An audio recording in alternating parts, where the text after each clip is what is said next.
সিঙ্গাপুরের শীর্ষ হাসপাতালে চিকিৎসকেরা আশা ছেড়ে দিয়ে দেশে ফেরত পাঠিয়েছিলেন, কিন্তু দেশের চিকিৎসকদের নিবিড় পরিচর্যা ও সাহসিকতায় নতুন জীবন পেলেন ১৮ বছরের তরুণ এহসানুল করিম। প্রায় ১.৫ মাসের চিকিৎসা শেষে অলৌকিকভাবে সুস্থ হয়ে এখন ঘরে ফিরেছেন তিনি। চট্টগ্রাম নগরের এভার কেয়ার হাসপাতালে সফল এই চিকিৎসা সম্পন্ন হয়। এহসানুলের পরিবার এবং চিকিৎসকরা জানান সে এখন স্বাভাবিকভাবেই কথা বলতে পারছেন, মুখে খাবার খেতে পারছেন এবং কারোর সাহায্য নিয়ে হাঁটাচলাও করছেন।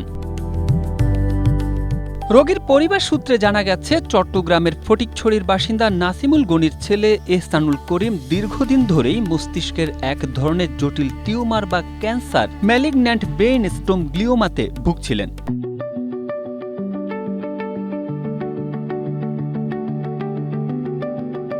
চিকিৎসকদের পরামর্শে গত বছরের ১২ মে এহসানুলকে সিঙ্গাপুরের মাউন্ট এলিজাবেথ হাসপাতালে নিয়ে যাওয়া হয়, কিন্তু পরীক্ষা নিরীক্ষা করে সিঙ্গাপুরের চিকিৎসকরা জানান মস্তিষ্কের সমস্যাটি অত্যন্ত জটিল এবং অস্ত্রোপচার করার মতো অবস্থায় নেই। এক পর্যায়ে তারা আশা ছেড়ে দেন এবং দেশে ফিরিয়ে নেওয়ার পরামর্শ দেন।